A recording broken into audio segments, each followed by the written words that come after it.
Alright, let's do an AEW Dynamite quick hit. The first matchup is the Elite versus the Dark Order. This match is really good. Both teams have special entrances. Uh, the Elite come out dressed in Elite Squad shirts, like the Space Jam shirts. I'm assuming it was co-promotion. Uh, the Elite ends up winning. Now, it's a great match. It's probably the second best match on the show. Uh, it basically comes down to Hangman Page and John Silver against the Young Bucks and Jericho. But before that, there's a spot where one of the Young Bucks has Jason up in pile driver position outside, and Kenny's on the apron. He holds up the ball and they do an indie taker over the ropes through a basketball net. They dunks the ball. It's a really cool spot. Hangman got screwed in this match. It came down to him on three of the Elite, and they hit him with all three belts. Because, of course, Kenny Omega has the AEW World title. The Young Bucks are the tag team champions. They hit him with all three belts to the Vader. Finally, when they had to cheat, essentially it came down to it being 3-on-1 and they had to cheat to win. There's a really cool shot where after Silver gets eliminated and Omega has to do it on its own. And it's the three, Omega and the Bucks, lining up, and Hangman's trying to get into the ring. And it flashes back to before Omega and Hangman and the Bucks tag title match. Flashes back to that. Where I think it's going for this is I think Omega does take the belt off. Sorry. I think Hangman does take the belt off Omega. But now, because of the situation of the match, was Hangman Page can't challenge Kenny Omega or can't be ranked, like can't be a top contender in the top 5 as long as Omega's champion. So what I think happens, and same with the Dark Order, they can't challenge the tag titles. So what I think will happen is someone will say, I think it will be Tony Khan, will end up saying, look, and it's just like they were dodging him, and Hangman should be the champion because he should have won that match, and it ends up going where Hangman gets his title shot. For to get it, he has to put his career on the line. And that's how you're going around it. That's the only way I can see it. That will be a huge thing. And this is actually, he's wearing purple for the first time ever. So Dark Order colors black and purple.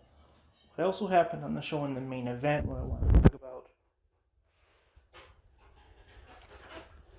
is the Nick Gage and Chris Jericho match. This was interesting. I've said previously on the channel that I'm not the biggest fan of deathmatch wrestling, and I'm not.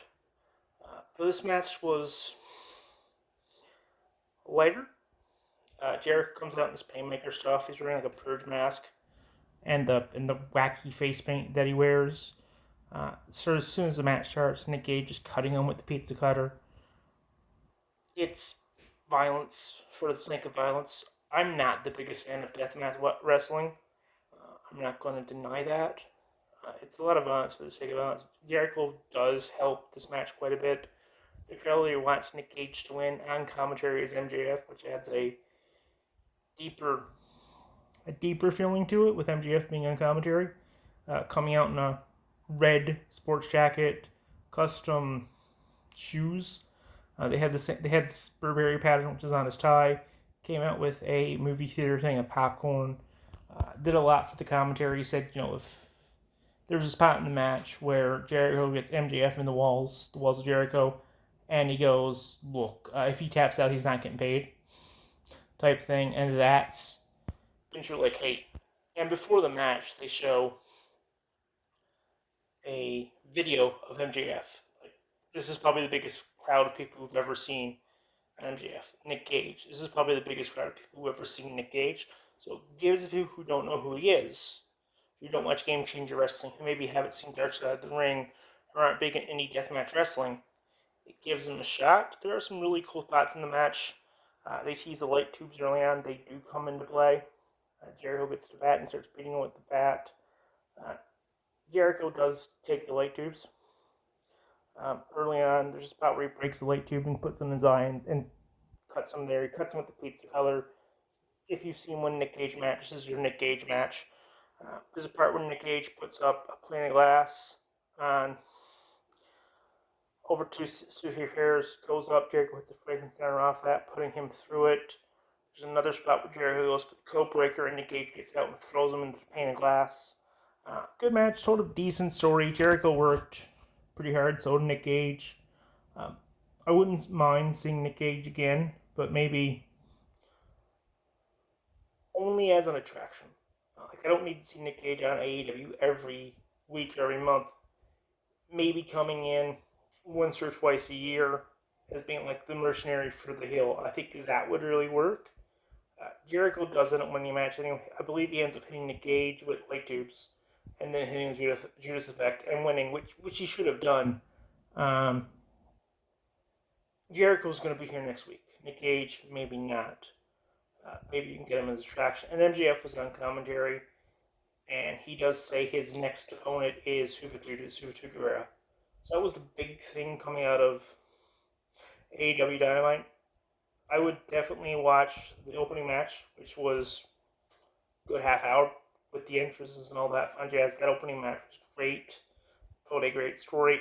And the main event with Nick Gage and Jericho. I mean, there was no way that Jericho was going to lose that match. Uh, it doesn't work in the story if he does lose. He bled. He had a hardcore match. I don't think I ever need to see Jericho win it again. Because it's Kenny Omega, he will probably have a match with Nick Cage if anyone else has it. It will probably be Kenny Omega because Omega wants to have death matches as well because he wants to prove he can work any style of match. That was my thoughts on the big points from Dynamite. If you like this video, make sure to like the video, and if you want to subscribe, well, it's down there. You all have a great night, and I will talk to you again soon. Bye.